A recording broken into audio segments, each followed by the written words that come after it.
فضائل صدقات میں حضرت شیخ رحمۃ اللہ علیہ نے ایک حدیث لکھی ہے کہ جب کوئی آدمی مر جاتا ہے تو اس کے رشتہ دار گھر میں رونا اور چلانا شروع کرتے ہیں اور اس کے نام کا ماتم مناتے ہیں اور روتے دھوتے ہیں کہ ہائے ہمارا بیٹا چلا گیا، ہمارے والد چلے گئے، ہماری والدہ کا انتقال ہو گیا، یا بھائی ہمارا مر گیا، روتے ہیں۔ لیکن ملک الموت ان کے دروازے پہ کھڑے رہ کر اعلان کرتے ہیں کہ اے گھر والوں، دیکھو یہ جو جس کا انتقال ہوا ہے یا جس کی میں روح لے کر جا رہا ہوں، میں نے مشرق اور مغرب پوری دنیا کا چپا چپا چھان مارا، اب اس کے مقدر کا ایک دانہ بھی دنیا میں باقی نہیں، اور میں نے پوری دنیا کو چیک کر لیا، پوری دنیا میں اس کے نصیب کا، اس کے قسمت کا ایک گھونٹ پانی بھی نہیں ہے۔ اگر میں اس کو زندہ بھی چھوڑ دوں تو اب یہ کھائے گا کہاں سے اور پیے گا کہاں سے؟ اس کے مقدر کا ختم ہو گیا۔ اس کے لیے دیکھو جتنا اللہ نے مقدر میں لکھا ہے، آدمی ایک دانہ بھی اس سے زیادہ نہیں کھا سکتا۔ بعض پیشنٹ ایسے بھی ہوتے ہیں ہاسپٹلوں میں، دواخانوں کے اندر، کہ ان کو زبردستی منہ میں گھسیڑا جاتا ہے، ان کے چمچے کے ذریعے سے ان کو پلایا جاتا ہے، کھلایا جاتا ہے، یہ امید پر کہ یہ کھا رہا ہوگا، مگر دیکھنے میں یہ آتا ہے کہ مرنے سے پہلے جب اس کو وامٹنگ ہوتی ہے یا وہ اپنے پیٹ میں کا جو انڈیل دیتا ہے تو وہ پورا 3 دن اور 4 دن سے جو بھرا ہوا ہے وہ پورا نکل جاتا اور اس کے بعد وہ مر جاتا۔ معلوم کیا ہوا کہ ہم نے یہ جو اس کے پیٹ میں بھرا تھا یہ اس کی قسمت کا نہیں تھا، یہ زبردستی ہم نے ڈال دیا تھا، لیکن اس کے مقدر میں جو تھا وہ اس نے ختم کر دیا۔ بعض لوگ ایسے ہوتے ہیں جو 6 مہینے تک جو ہے صرف سلائن کے اوپر ہوتے ہیں، ان کے منہ میں ایک دانہ بھی جو ہے ان کے منہ میں نہیں جاتا، اور 6 مہینے کے بعد ان کا انتقال ہوتا ہے۔ معلوم یہ ہوا اللہ تبارک و تعالی نے اس کے مرنے سے 6 مہینے پہلے ہی اس کے روزی کو بند کر دیا۔ یہ ہے خدا کا نظام۔ تو انسان اپنی جگہ پر حساب کتاب لگاتا ہے، ٹوٹل مارتا ہے، ٹوٹل جوڑتا ہے کہ یہ 6 مہینے کے بعد میں مجھے اتنا جو ہے پروفٹ ہو جائے گا اور سال بھر کے بعد میں یہ ہوگا اور میں یہاں سے یہاں چلا جاؤں گا۔ مگر میرے محترم بزرگوں دوستو، آج ہی کی وہ مبارک رات ہے جس میں اللہ تبارک و تعالیٰ لکھ دیتے ہیں کہ فلاں آدمی وہ سال بھر میں اتنا اناج کھائے گا اور اتنا پانی پیے گا، اس کے مقدر کی جو چیز ہے وہ اللہ تعالیٰ کے نزدیک لکھ دی جاتی ہے۔ وہ آج ہی کی مبارک رات کے اندر۔ اس کے بعد پھر اللہ تبارک و تعالیٰ کی طرف سے انسانوں کی عمریں بھی آج کی رات میں تقسیم ہو جاتی ہے۔ عمر بھی اللہ تعالیٰ لکھ دیتے ہیں کہ اس سال میں کتنے لوگ دنیا سے جانے والے ہیں اور کتنے لوگ دنیا میں باقی رہنے والے ہیں۔ اگلے آنے والے 14 شعبان کے دن تک اور 15ویں شب جو آتی ہے اس وقت تک اللہ تعالیٰ مرنے والوں کی لسٹ ملک الموت کے ہاتھ میں جو ہے وہ دے دیتے ہیں کہ دیکھو یہ لسٹ ہے اور اتنے لوگ جو ہے دنیا سے تم کو اٹھانا ہے۔ اب اس کے بعد سونامی آتی ہے اور ایک وقت کے اندر وہ انسان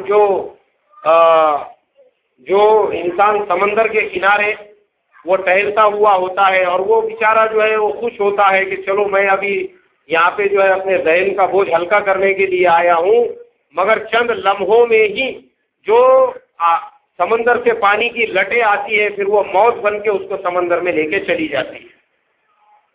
آدمی گاڑی میں سفر کرتا ہے اور یہ ظان میں ہوتا ہے اور یہ گمان میں ہوتا ہے کہ میں تو فلانی جگہ جا رہا ہوں اور میں تو سفر میں ہوں اور میں تو اپنا راستہ طے کر رہا ہوں، مگر اچانک موت اس کے سامنے آ جاتی ہے۔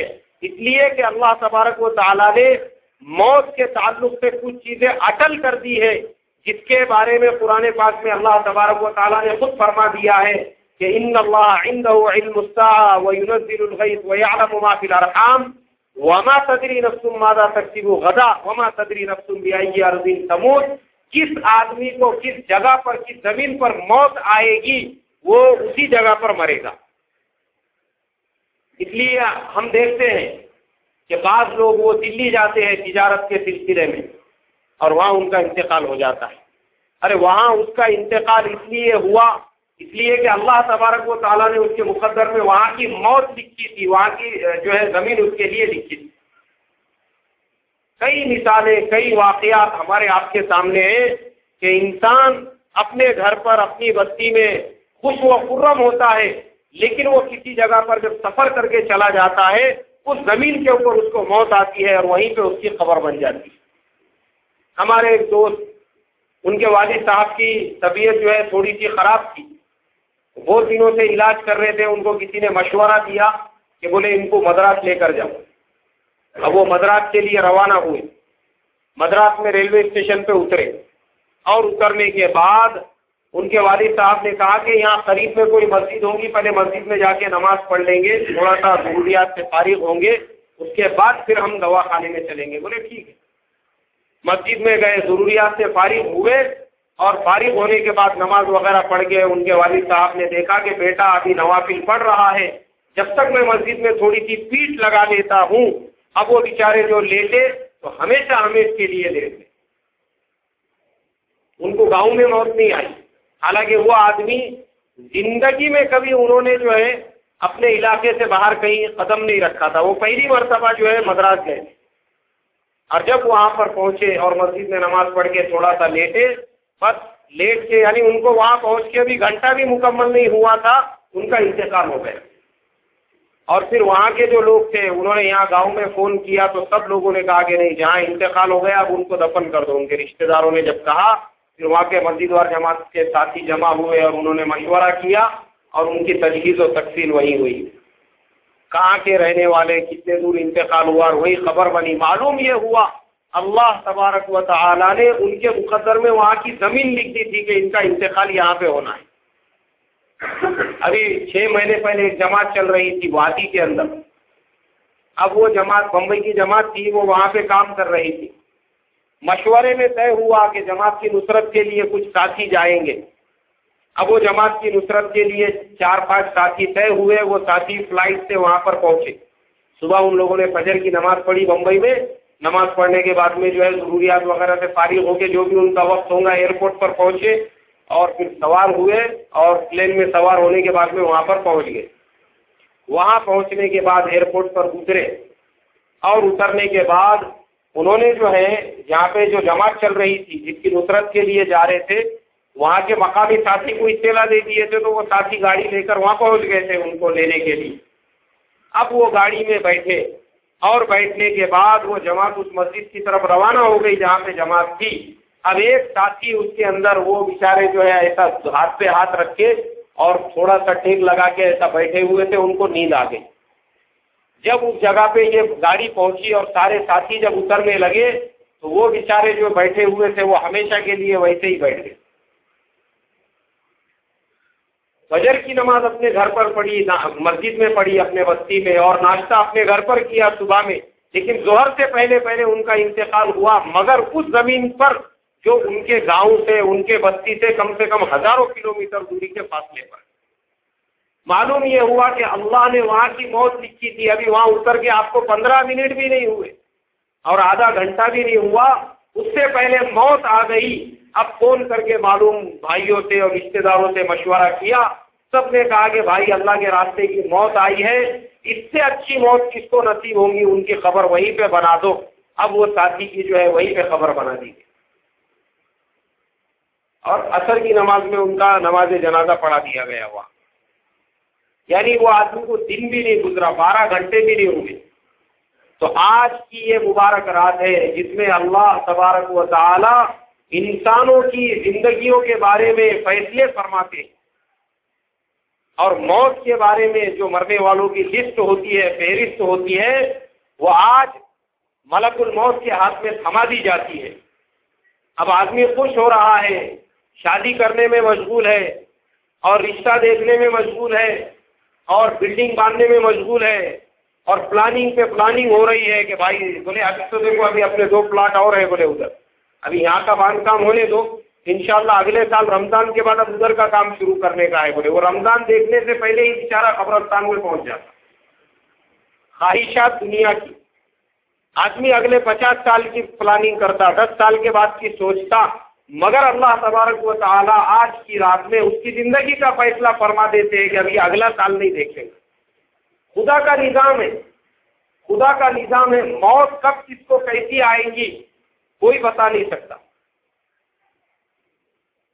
گزشتہ سال پونا کا ہی واقعہ ہے، جو ہائی وے روڈ جاتا ہے نا نگڑی کی طرف، پپری چنچوڑ سائڈ میں جو بیچ میں ہائی وے بنا ہوا ہے، اسپیڈ ہائی وے، اور وہ اس کے بیچ میں جو ہے ڈیوائیڈر بنا ہوا ہے۔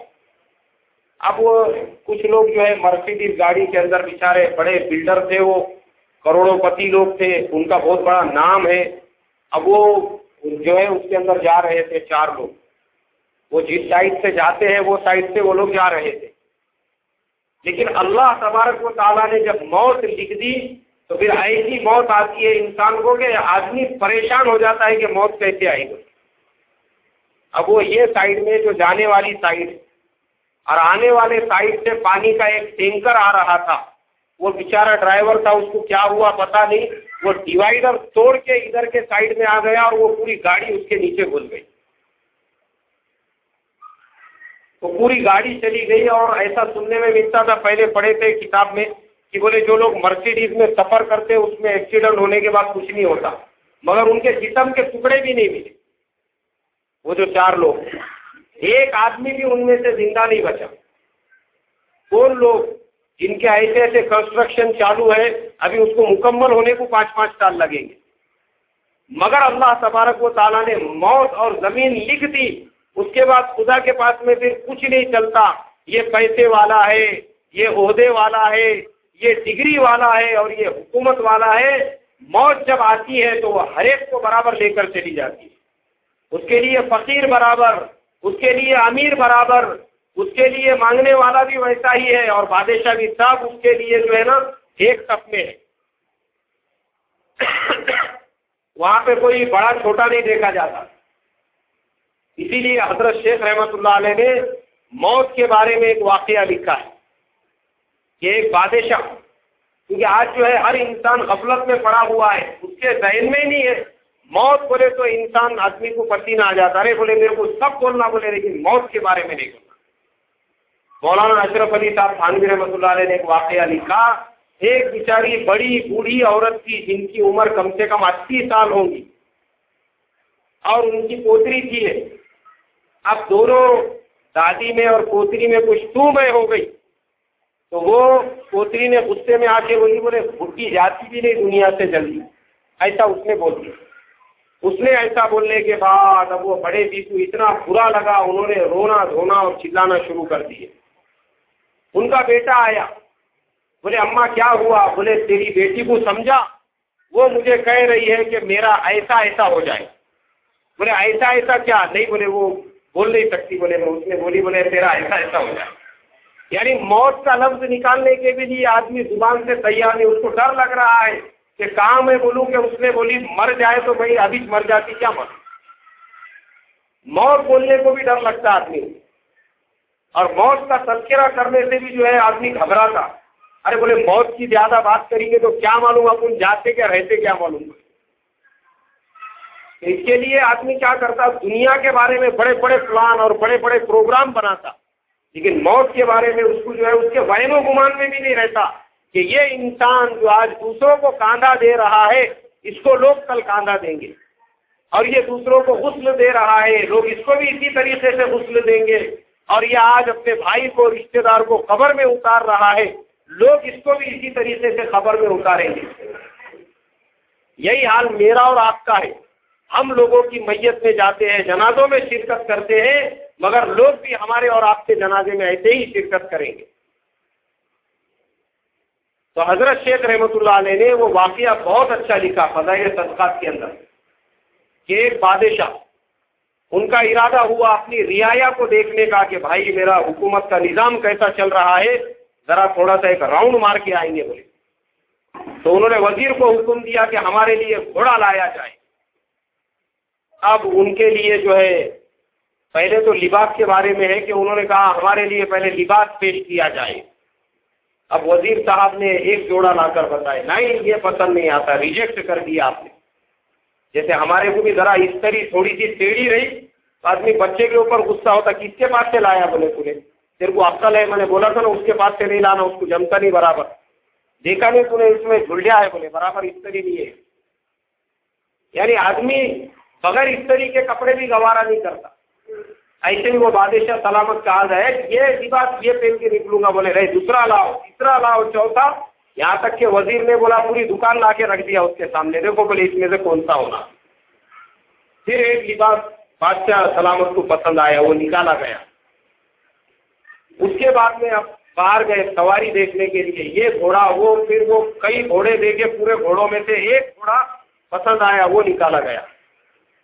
جیسے ہمارا بھی حال ہوتا ہے، گھر میں نکلنے سے پہلے چپل جوتے کا جو ہے وہ پورا باکس ہوتا ہے، آدمی پریشان ہوتا ہے کون سا سلیکٹ کروں بولے. نہیں میں جاؤں گا تو ذرا لوگوں نے میرے اوپر کمنٹ نہیں کرنا چاہیے کہ یار کیا جوتا لے کے آیا، بولے اس میں جو ہے 200 روپئے اس کا 200 روپئے کی قیمت والا، اس کے لیے ذرا میرا جوتا بھی تھوڑا اٹھ کے دکھنا چاہیے بولے سب کے بیچ میں، اور میرے کپڑے بھی. تو بادشاہ سلامت کا بھی ویسا ہی خیال تھا. وہ گھوڑے لائے گئے، اس میں سے ایک انہوں نے چنا، اور اس کے بعد اب پورے وزیروں کے ساتھ اور فوج کے ساتھ اور حشم اور خدم کے ساتھ اور پورے شاہانہ انداز میں آپ نکلے اپنی رعایا کو دیکھنے کے لیے. اور جب نکلے تو کیونکہ بادشاہ سلامت تھے، بادشاہ سلامت تھے اس لیے پورے گھمنڈ کے ساتھ، اکڑ کے ساتھ چھاتی تان کر گردن ایسی تھوڑی ٹیڑھی کر کے جو ہے گھوڑے کے اوپر بیٹھے کہ لوگوں کو معلوم ہونا چاہیے کہ ہمارا بادشاہ آ رہا ہے.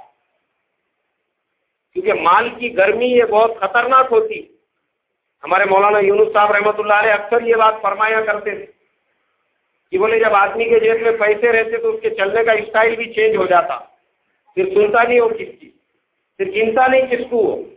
کیوں؟ بولے بھائی کیا بات ہے تو بولے یہ نہیں، یہ پیسے کی گرمی ہے، بولے یہ مال کی گرمی. تو بھائی تھی بادشاہ سلامت، وہ تو بادشاہ تھے. ہمارے زمانے میں دکان میں غلے میں 200 روپئے زیادہ آ گئے تو آدمی کا انداز چینج ہو جاتا. وہ تو بادشاہ سلامت تھے جن کے پاس سارے خزانے تھے. اب وہ بادشاہ سلامت اکڑ کے بیٹھے سواری کے اوپر اور جا رہے ہیں، اور گھمنڈ اور اکڑ کی وجہ سے بیچارے غور غریب لوگ جن کو معلوم ہوا اپنا بادشاہ آنے والا ہے تو رستے کے چاروں طرف سے لائن لگا کے کھڑے ہو گئے. آپ ان کو دیکھنے کو بھی تیار نہیں، بس سامنے نظر ہے. اب اس میں سے ایک آدمی پھٹے پرانے حال والا، پورے کپڑے اس کے گندے، ایک دم پھٹے پرانے حال میں جیسے پاگل لوگ پھرتے نہیں کیا، ویسا ایک آدمی آیا اور آ کے اس نے بادشاہ کے گھوڑے کی لگام پکڑ.